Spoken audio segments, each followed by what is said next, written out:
In my DMP2, my big question was centered around whether or not people can ever truly change, and if and how society as a whole can change to shed malicious ideologies and advance towards true peace. At the core of this idea was growth and the development of individuality, which is what truly spurs this idea in whole on a larger scale.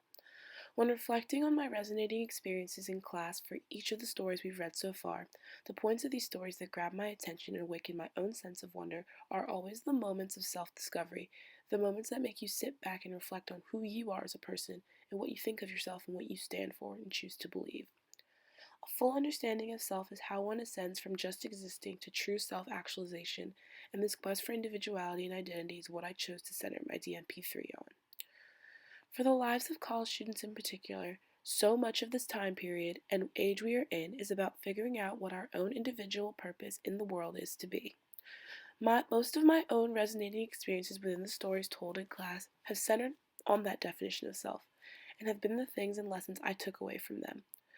Much of this time period of life in college is about that self-discovery, and part of true contentment, life's greatest gift and treasure, includes truly knowing oneself and one's identity.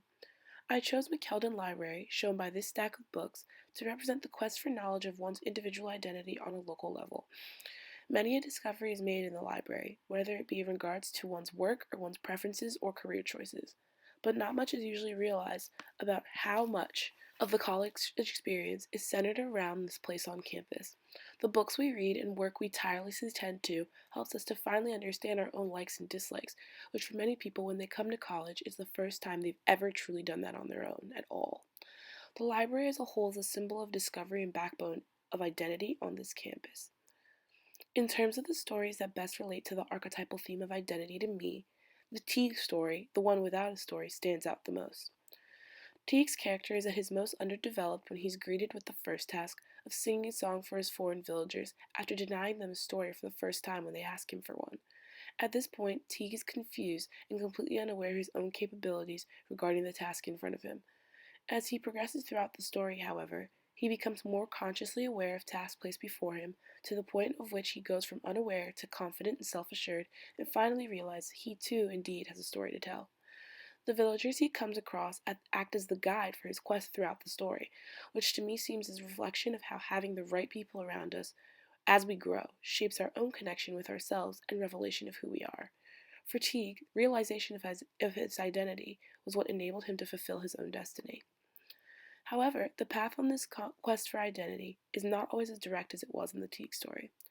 For example, in the Kuan Yin story, Kuan Yin had to lose what he thought he wanted most, to be married to the stunning fisher maiden, in order to learn about a key authentic part of himself.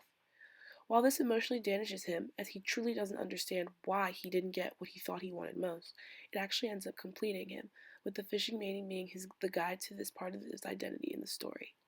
The same thing goes for the Psyche and Eros story, where Psyche loses piece after piece of herself and her own individual identity to reach her own destiny. Happenings like these are not always to reach contentment, but are necessary in the grand stories of our lives to make us who we are always meant to be. College is, for many of us, the very first step along a lifelong journey of trying to truly understand our own identities. I really feel as though that's why this archetypal concept appealed to me so much, as it's such a pivotal point in the current lives of myself and the majority of my peers right now. In my own life right now, making my own career choices is where I am in relation to this archetype on an individual level, as I debate the meaning of two worlds for myself and finally choose what side of the career spectrum I'm going to follow. The ultimate goal of our lives is to eventually gain the true knowledge of who we are and have our lives all figured out. The truth is, we probably will never actually have our lives completely figured out, but the beauty of that journey is what makes life the great treasure that it is, and the journey of finding one's own identity the magnificent teaching process that it has come to be.